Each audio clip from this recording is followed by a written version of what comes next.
Bundeli spirit में आज नमस्कार नहीं, हर हर महादेव, क्योंकि आज हम आए हैं भुवनेश्वर धाम, जिनको हम बड़े महादेव जी के नाम से भी जानते हैं। तो चलिए मंदिर के निर्माता निखिल तिवारी जी से आपको मिलवाते हैं और जानते हैं इसका इतिहास। निखिल तिवारी जी, हर हर महादेव। जय भुवनेश्वर धाम, जय बड़े महादेव, जय बड़े महादेव, जय बड़े महादेव। तो आज हम यहाँ पे आए हैं, इतना भव्य सुहागनों का कार्यक्रम किया है आपने जी। आज वहाँ पे बाद में चलते हैं, पहले चलते हैं हम अपने भुवनेश्वर धाम जी पे। बिल्कुल। और इसका थोड़ा सा इतिहास आपसे जानना चाहूंगी। संक्षिप्त में हमारे व्यूअर्स को बताइए भुवनेश्वर धाम जी का इतिहास। अभी हम लोग जहाँ खड़े हैं ये ग्राम हौड़ी है। ये तहसील महरौनी और ललितपुर जिले से लगभग 60 किलोमीटर दूर है। एग्जैक्ट 60 किलोमीटर्स पर ये मंदिर है। ये बहुत प्राचीन मंदिर है, लगभग 300 वर्ष पुराना ये शिवलिंग है और ये स्वयंभू है। हमारे पूर्वजों को, हमारे पूजनीय परदादा श्री श्रावण लाल जी तिवारी को स्वप्न में शंकर जी आए थे और उन्होंने कहा था कि इस पर्टिकुलर स्थान पर मैं हूँ, और उन्होंने जब यहाँ पे खुदाई की तो ये शिवलिंग निकले। इनको उठाने की बहुत कोशिश की गई लेकिन ये स्वयंभू थे, नहीं उठे। तो उस समय यहाँ पे चारों तरफ खेत और खलिहान थे। तो यहाँ पे जैसी उस समय की जो टूटी फूटी व्यवस्थाएं हो सकती थी, उस हिसाब से यहाँ पे छोटा सा एक मंदिर का निर्माण कराया जी। लेकिन समस्या ये आई पीढ़ी दर पीढ़ी की, जिनके ये खेत खलिहान थे, जैसे स्थान की जागृति होती गई, स्थान में लोगों का आवागमन बढ़ता गया, तो खेती करने वाले लोगों को बड़ी परेशानी होने लगी जी। तो उन्होंने भी थोड़ी सी आपत्ति जताई कि अरे हमारे खेतों में आ रहे हो, फसल खराब हो रही है, ये हो रहा है। लेकिन पीढ़ी दर पीढ़ी हमारे परदादा पितादा जी कुछ ना कुछ 400 साल पहले की बात है, 1700 की बात है। 1700 एग्जैक्टली। तो धीरे धीरे ये इसमें चेंजेस आते गए और यथाशक्ति जो भी इस मंदिर में जो कर सकता था परिवार से, उन्होंने किया। इसके बाद जो मेरे पूजनीय परदादा जी हैं, स्वर्गीय श्री शिवदयाल जी तिवारी, उनके पास यहाँ की जमींदारी रही है, तो उन्होंने इस मंदिर में बहुत काम किया। फिर उसके बाद मेरे पिताजी स्वर्गीय पंडित राम कुमार तिवारी जी, उनकी यहाँ बड़े महादेव जी से अकाट्य श्रद्धा थी।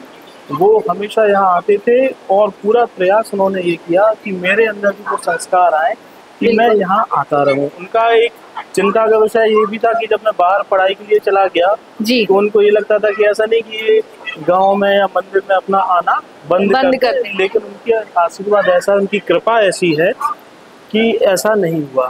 फिर अकस्मात पापा जी का 2019 में निधन हो गया।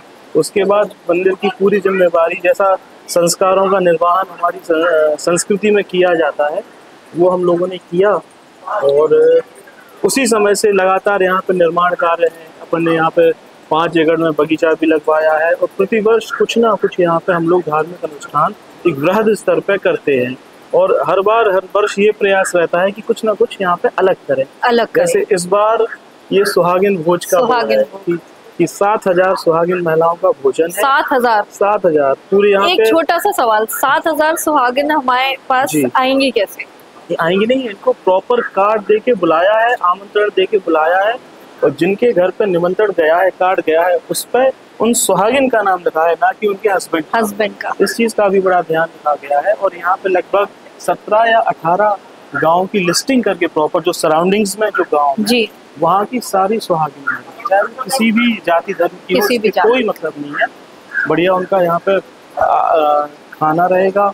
उनको हम लोग एक बढ़िया चुनरी प्रिंट में लाल कलर की साड़ी गिफ्ट करेंगे, 16 श्रृंगार की किट वितरण करेंगे और अपन नहीं करे, जो हो रहा है महादेव जी के से हो रहा है। तो ये एक छोटा सा संक्षिप्त में, पूरा दिन निकल जाएगा अगर इनके बारे में बोलेंगे तो। बिल्कुल। लेकिन इनका कहीं उल्लेख नहीं है कितने पुराने हैं, बस जिनसे भी सुना है यही कहा कि हमारे परदादा का है।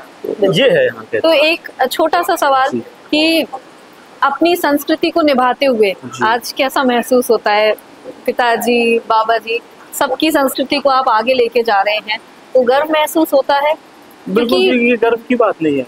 देखिए ये क्या है, ये संस्कार है। बिल्कुल। मैंने देखा है, दादाजी का तो याद नहीं है, मुझे बहुत छोटा था, लेकिन मुझे पापा का पूरा याद है। उन्होंने यहाँ पे बहुत कार्यक्रम कराए, इससे भी बड़े बड़े कार्यक्रम कराए, लेकिन गर्व की कोई बात ही नहीं है। वो ये कहते हैं कि यही करा रहे हैं और इन्हीं के लिए कर रहे हैं। हम तो एक बहुत छोटा सा निमित्त मात्र के हैं, गिलहरी की भूमिका में हैं। बिल्कुल, उनका ये कहना था और उसी बात को मैं पकड़ के बैठा हूँ कि आज भी ये जो इतना बड़ा कार्यक्रम भगवान करा रहे हैं, महादेव। उन्हीं के उससे हो रहा है। हम लोग तो एक छोटा सा कार्यकर्ता की भूमिका में है और इससे ज्यादा हमारी भूमिका कुछ है ही नहीं। बिल्कुल।